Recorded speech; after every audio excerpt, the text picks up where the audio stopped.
En esta lección aprenderemos cuál es el rol de la proteína en la alimentación y por qué deberías de consumirla. Para comenzar, vamos a retomar el trabajo que llevamos realizado con nuestros amigos Panchito y Juanita. En este caso, en la lección anterior aprendimos que Panchito debería de consumir entre 100 a 150 gramos de carbohidratos diariamente o entre 400 a 600 kilocalorías provenientes de carbohidratos diariamente. En este caso, él puede seleccionar alimentos como los que añadimos a la tabla de la lección anterior, siempre y cuando pues no se pase de esta cantidad de carbohidratos y la cantidad de energía que le den esos alimentos en total deberá ser restada a su tasa metabólica. Lo mismo haríamos en el caso de Juanita, tomando en cuenta que en su caso hay una mayor cantidad de carbohidratos y de kilocalorías provenientes de los carbohidratos, por lógica. Entonces, ambos deben de consumir cierta cantidad de carbohidratos y de proteína, que es de lo que aprenderemos en esta lección. Así como los carbohidratos son diferentes en ellos, las necesidades de carbohidratos son diferentes, también las necesidades de proteína puede que sean diferentes. Aprenderemos por qué, ya que responde esta cantidad en esta lección. Para empezar, la palabra proteína proviene de la palabra griega proteios, que significa algo así como lo elemental o lo primordial, lo cual resume bastante bien su rol dentro de la nutrición humana. Cada gramo de proteínas, sin importar su fuente, contiene aproximadamente 4 kilocalorías. Tu cuerpo no puede fabricar proteínas.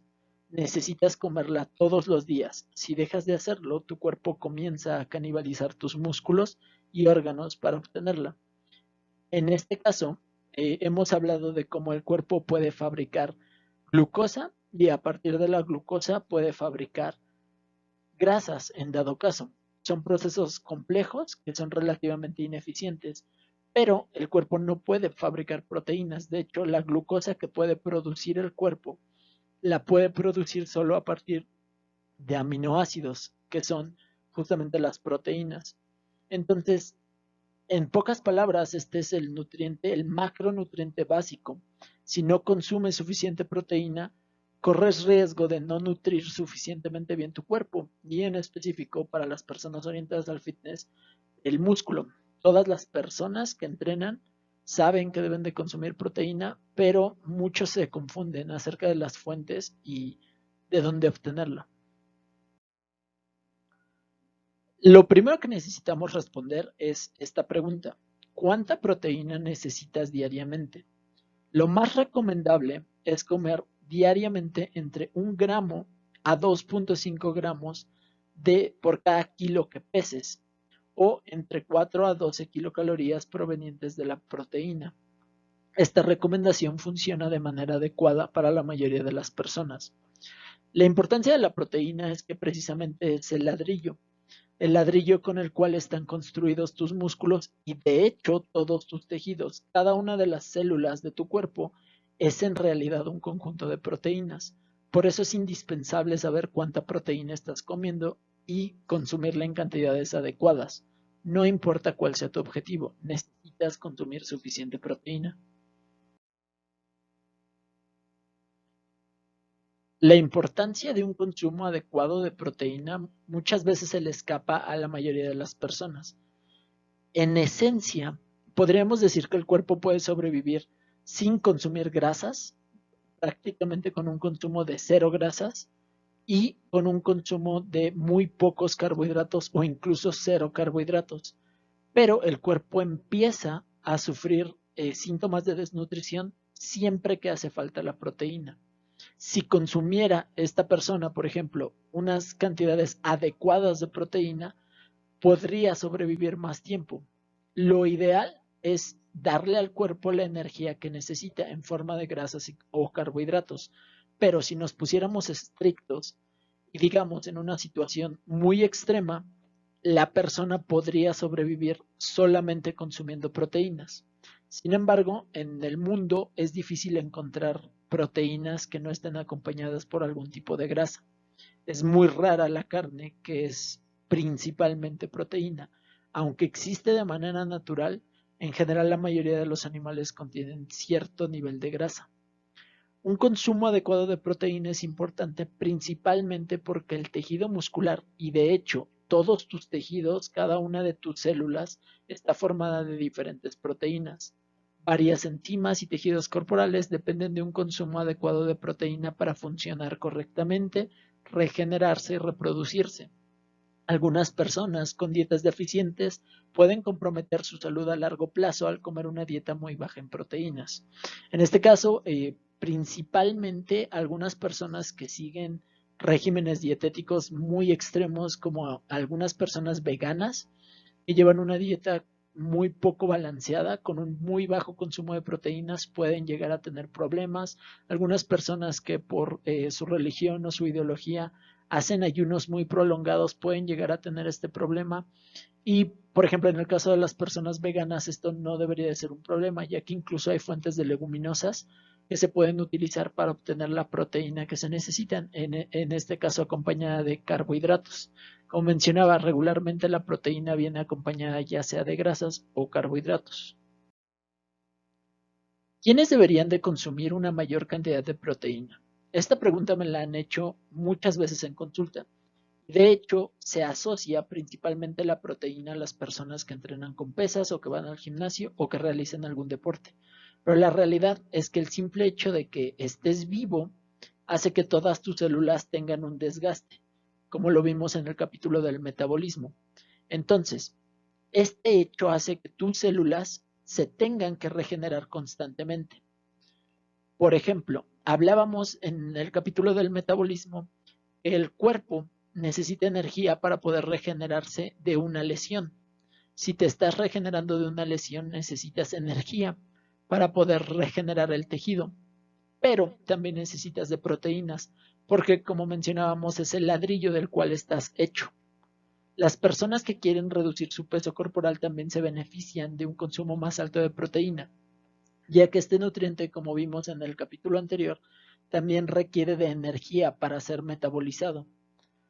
Este desperdicio, entre comillas, o este gasto de energía, también le permite al cuerpo consumir menos calorías a la larga, porque la proteína tiene otra ventaja, es que es el nutriente que más tiempo te mantiene saciado o lleno después de comer.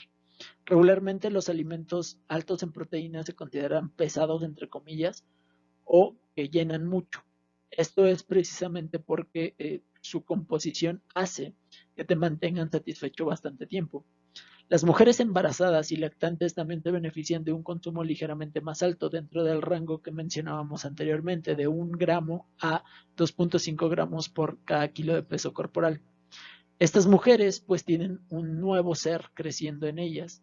Entonces, ese nuevo ser requiere de bloques de construcción, ladrillos que le permitan desarrollarse. Entonces, una mujer embarazada debería de consumir relativamente una mayor cantidad de proteína.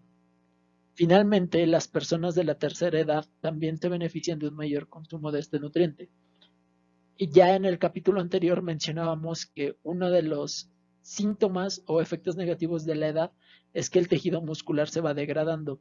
Al no utilizarse y además porque las personas de la tercera edad necesitan más proteína porque su cuerpo se vuelve peor metabolizándola, hace que necesiten un consumo más alto a través de la dieta para poder mantener el tejido que les queda. Y de hecho, las personas de la tercera edad también son capaces de construir mayor masa muscular a través del entrenamiento correcto con pesas. Estas dos estrategias, un consumo más alto de proteína y el entrenamiento con pesas, ayudan a que las personas de la tercera edad se mantengan móviles y mantengan mejor su salud a lo largo de los años de su vida. Ahora, es importante recordar que la proteína se termina descomponiendo siempre en aminoácidos. Las proteínas están conformadas de unidades llamadas aminoácidos. Estos aminoácidos forman todas las proteínas. Alrededor de 20 de ellos se obtienen de la dieta, mientras que 9 son considerados esenciales. Debes comer los aminoácidos esenciales diariamente, ya que tu cuerpo no puede fabricarlos él mismo. Esto quiere decir que tu cuerpo puede tomar algunos aminoácidos y transformarlos en otros. Por eso algunos aminoácidos no son esenciales. Pero estos que se consideran esenciales, el cuerpo no los puede fabricar y los debe de consumir regularmente. Son precisamente estos aminoácidos los que causan problemas al cuerpo cuando se dejan de consumir y pueden resultar en una desnutrición. Ahora, todas las proteínas están hechas de varios aminoácidos. Por ejemplo, si viéramos los aminoácidos de los que están compuesta la carne roja, veríamos que son diferentes a los del pollo. Incluso partes de la carne roja tienen un perfil de aminoácidos ligeramente diferente. Y los aminoácidos que componen la carne roja y el pollo son diferentes a los que componen los granos y leguminosas, que también contienen cierta cantidad de proteína. Esto es importante porque, como mencionábamos, algunas proteínas, algunos aminoácidos son esenciales. Entonces, si no sabes si estás consumiendo una proteína que tiene los aminoácidos que necesitas, pues puedes llegar a tener problemas a pesar de que estás consumiendo proteína en teoría. Las proteínas completas, entre comillas, son las que contienen una cantidad adecuada de todos los aminoácidos. En este caso, la gran mayoría de las carnes se les considera una proteína completa, como la carne roja, el pollo, algunas fuentes animales como el huevo, tienen lo que se consideraría una proteína completa, entre comillas, es decir, que contienen todos los aminoácidos, tanto esenciales como no esenciales. Casi todas las proteínas de origen animal se consideran, entre comillas, completas. Esto incluye los lácteos. Solo algunas proteínas vegetales, en contraste, son completas. La soya es el ejemplo más grande de esto. El amaranto y la quinoa son otros, que son también los que vemos aquí. La gran mayoría de las proteínas vegetales contienen solo alguno de los aminoácidos esenciales. Esto es súper importante porque a las personas que llevan una dieta vegetariana o vegana estricta deben de poner atención a cuáles aminoácidos les hacen falta a los alimentos que consumen con mayor frecuencia, porque corren el riesgo de que, a pesar de que consumen en teoría proteína, no están cubriendo sus necesidades de aminoácidos esenciales correctamente. Esto es relativamente común en esas poblaciones, las personas principalmente veganas que no consumen ningún alimento de origen animal, pero no es común en personas que son ya sea lacto-vegetarianas o lacto-vegetarianas, que sí consumen ya sea lácteos o huevos respectivamente. Sigamos. Los aminoácidos de cadena ramificada se encuentran presentes en la gran mayoría de las fuentes de proteína. Estos aminoácidos los incluyo principalmente porque su suplementación se ha popularizado mucho en el mundo del fitness en años recientes y han recibido atención porque estimulan la síntesis de proteína en los tejidos e inician diversos procesos anabólicos en el cuerpo.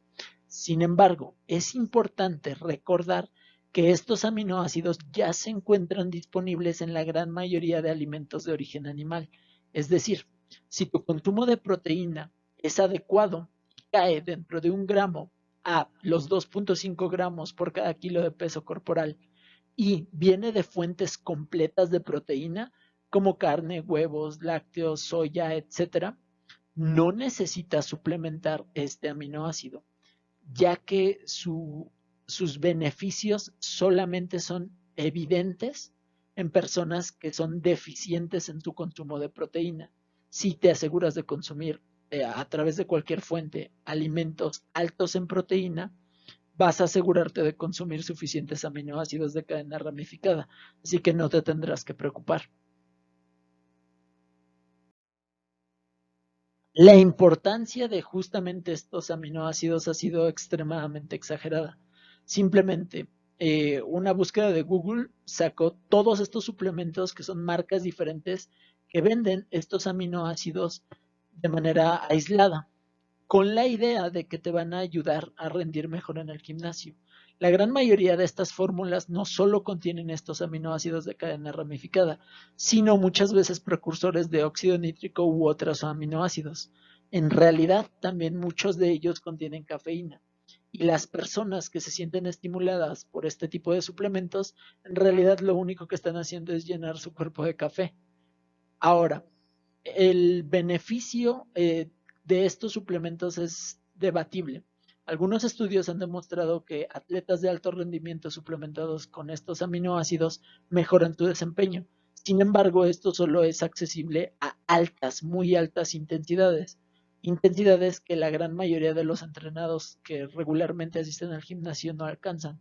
Entonces, su utilidad para la población general es debatible como mucho. Y en general yo no recomiendo que las personas gasten su dinero en este suplemento en específico, sino se aseguren de consumir suficiente proteína, ya sea utilizando otros suplementos como podría ser el suero de leche o directamente calcular su consumo de proteína utilizando alimentos de fuentes completamente naturales.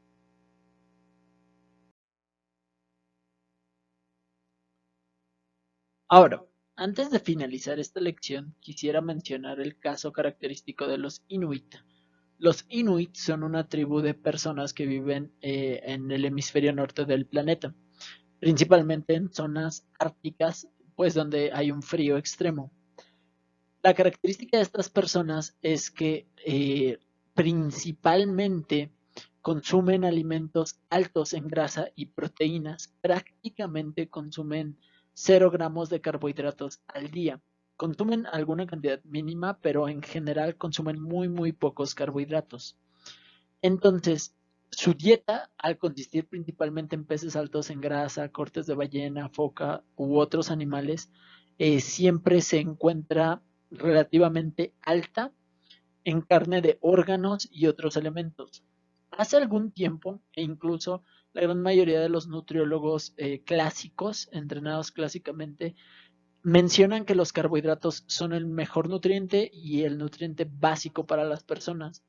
Pero a mediados, sobre todo del siglo pasado, se comenzó a estudiar a esta población ya de manera más seria. Y se descubrió que, en efecto, ellos podían mantener una muy buena salud solamente consumiendo alimentos altos en grasas y proteínas, porque, como lo mencioné, en esencia la proteína es el alimento básico. Como ellos estaban consumiendo carne de diferentes animales, consumían los diferentes aminoácidos que requerían. Además, los órganos de estos animales contienen vitaminas y minerales que las personas regularmente obtienen de vegetales y otras fuentes. Por ejemplo, el hígado es una fuente de vitamina A, en algunos animales es una fuente de vitamina C. De hecho, una característica del ser humano es que no podemos fabricar nuestra propia vitamina C, pero algunos animales sí pueden, y ellos obtenían esta vitamina de los órganos de estos animales. La persona responsable de que conozcamos acerca de los Inuit es este investigador, explorador realmente llamado Vilhjalmur Stefansson. Él pasó en los años 20 y 30 viviendo con estas comunidades e incluso hizo varios experimentos en colaboración con la Universidad de Nueva York. Esta persona pasó tiempo viviendo con las tribus de Inuit en el norte del mundo y pues descubrió cómo su alimentación los podía mantener relativamente saludables. Incluso replicó cuando regresó a Nueva York en 1928 la alimentación que estas personas tenían con alimentos disponibles en Nueva York, principalmente pues alimentos de origen vacuno. Uno de los descubrimientos fue que la composición de las grasas era tan importante en la dieta como la proteína, que es finalmente lo que aprenderemos en la siguiente lección. Aquí, por ejemplo, vemos en la imagen una serie de cortes a la piel de ballenas que son cazadas por estas tribus.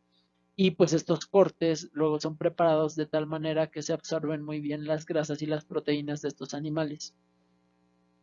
Pues se lo debemos en gran parte al el trabajo de este explorador y me pareció muy interesante contar su historia. En la siguiente lección aprenderemos más acerca de las proteínas.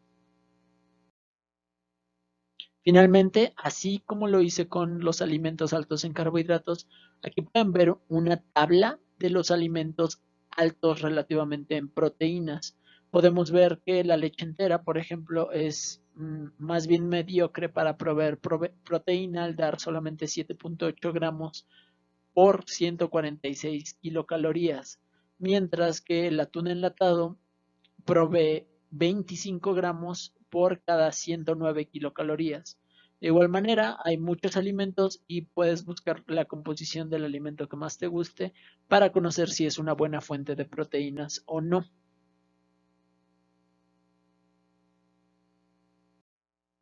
Finalmente, así como lo vimos en la lección anterior, debemos de decidir cuánta proteína le vamos a recomendar a Panchito y a nuestra amiga Juanita.